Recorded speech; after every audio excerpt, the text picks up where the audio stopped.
అదేవిధంగా మన అధ్యక్షులు పవన్ కళ్యాణ్ గారు ఉప ముఖ్యమంత్రిగా మనం గర్వంగా చెప్పుకునే స్థాయిలో శాఖలు కూడా తీసుకోవడం, పంచాయతీరాజ్ కానీ, పర్యావరణం కానీ, అటవీ శాఖ కానీ, అలాగే రూరల్ వాటర్ సప్లై కానీ, ఇలా మంచి శాఖలు తీసుకోవడం.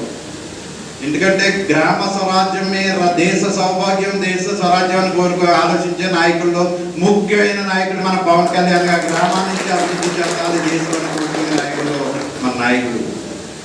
రాష్ట్రంలోనే దేశంలోనే అత్యద్భుతంగా మన గ్రామ వ్యవస్థ బాగుండాలి, ఒక మార్పు తీసుకురావాలన్న ఆలోచనతో మంచి మంచి అధికారులను కూడా తీసుకుని కేరళ బాగుంటుంది రాష్ట్రంలో, ముఖ్యంగా పంచాయతీరాజ్ వ్యవస్థ అంటే ఆ పంచాయతీ వ్యవస్థకు సంబంధించిన సీనియర్ ఐఏఎస్ అధికారులను కూడా తెచ్చుకుని వారి సూచనల సలహాల మేరకు మన రాష్ట్ర పంచాయతీ వ్యవస్థ బాగు చేయాలన్న ఆలోచనతో తపన పడుతుండే నాయకుడు మన పవన్ కళ్యాణ్.